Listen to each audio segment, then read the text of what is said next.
이제 검사 결과 받으시면은 또 암은 아닌데 또 궤양도 아닌데 매번 이제 또 검사 결과에 이제 기재돼서 우리 마음을 또 심란하게 하는 이 위염이라는 소견, 이게 도대체 어떤 의미를 갖는 건지 한번 좀 이야기해 보도록 하겠습니다.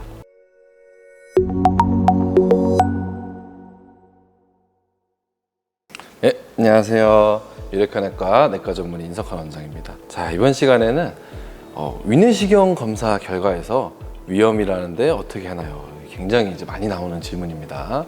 우리 이제 검진 많이 받으시죠? 또 특히나 우리나라는 이제 위암 검진으로 위내시경을 또 국가에서 하기 때문에 검사 결과 많이 받아봤을 텐데요. 이제 검사 결과 받으시면은 또 암은 아닌데 또 궤양도 아닌데 매번 이제 또 검사 결과에 이제 기재돼서 우리 마음을 또 심란하게 하는 이 위염이라는 소견, 이게 도대체 어떤 의미를 갖는 건지 한번 좀 이야기해 보도록 하겠습니다. 사실 위염은 우리 손의 노화랑 좀 비슷하다고 할 수 있겠습니다.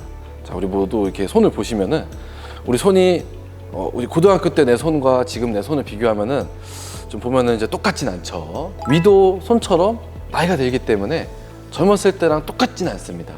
그래서 의학적으로 혹은 교과서적으로는 이제 우리가 내시경 소견을 보고 위염이라고 명명을 하지만은 실제로 단순 노화 과정인지 아니면은 어떤 임상적 의미를 갖는지 좀 불확실한 소견들도 꽤 많이 있습니다. 그래서 중요한 거는 여러 위염 중에서 위축성 위염인지 아닌지가 먼저 중요하고요.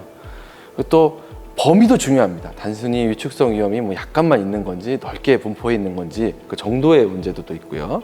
그리고 또 헬리코박터 감염이 좀 의심되는 소견이 좀 동반되었는지 이런 것들도 좀 종합적으로 봐야 그 의미를 엄밀하게 따질 수가 있겠습니다. 그래서 이웃나라 일본, 우리나라와 더불어서 일본도 위암이 지금 많은 나라이기 때문에 여러 가지 학술적 연구를 하는데요. 일본에서 만든 분류 중에 교토 분류라고 하는 분류가 있습니다.